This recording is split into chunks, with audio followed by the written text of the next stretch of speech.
میرا سوال یہ ہے کہ بعض اوقات انسان کو کسی دوسرے انسان سے بہت سخت تکلیف پہنچتی ہے اور اس کو اسے معاف کرنے میں مشکل محسوس ہوتی ہے. اس صورت میں ہمیں کیا کرنا چاہیے؟ آدمی کو اپنے جذبات میں کنٹرول ہونا چاہیے.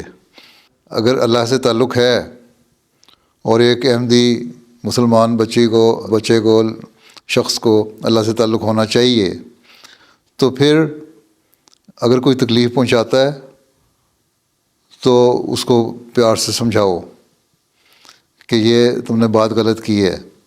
اگر پھر بھی وہ ضد کرے تو پھر اس جگہ علیحدہ ہو جاؤ. اور پھر جہاں تک جی معاف کرنے کا سوال ہے، تو اگر وہ دیکھ لو کہ بھی اس کی اصلاح ہو گئی ہے تو پھر معاف کرو، پھر دل میں کینہ نہ رکھو جتنی مرضی کسی نے تکلیف پہنچائی ہو.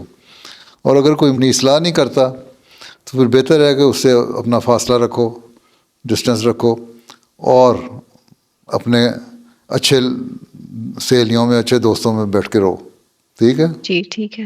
ہاں. اصل چیز گناہ یہ ہے کہ دل میں اس کی تکلیف کا جو اس نے پہنچائی ہے احساس کر کے پھر اس کو نقصان پہنچانے کی کوشش کرنا.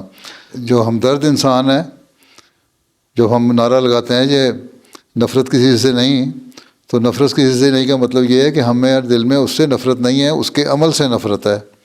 جو اس نے بات کی ہے اس سے نفرت ہے، جو اس کے عمل ہیں ان سے نفرت ہے، اور اس کی اصلاح کرنے کی ہم نے کوشش کرنی ہے. اس لیے کہ حضرت صلی اللہ علیہ وسلم نے فرمایا کہ مسلمان کا بھائی ہے، اور ایک دوسرے سے ہمدردی کرو اور ایک دوسرے کو فائدہ پہنچاؤ.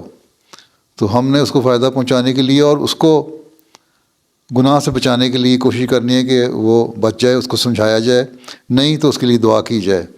ہاں اگر وہ ایسا ہی بد اخلاق ہے کہ مستقل تمہارے اعصاب پہ سوار ہو گیا ہے تو اس کی مجلس چھوڑ دو، اس سے فاصلہ کر لو، لیکن پھر بھی دعا کرتے رہو اس کے لیے. ٹھیک ہے، جزاک اللہ حضور.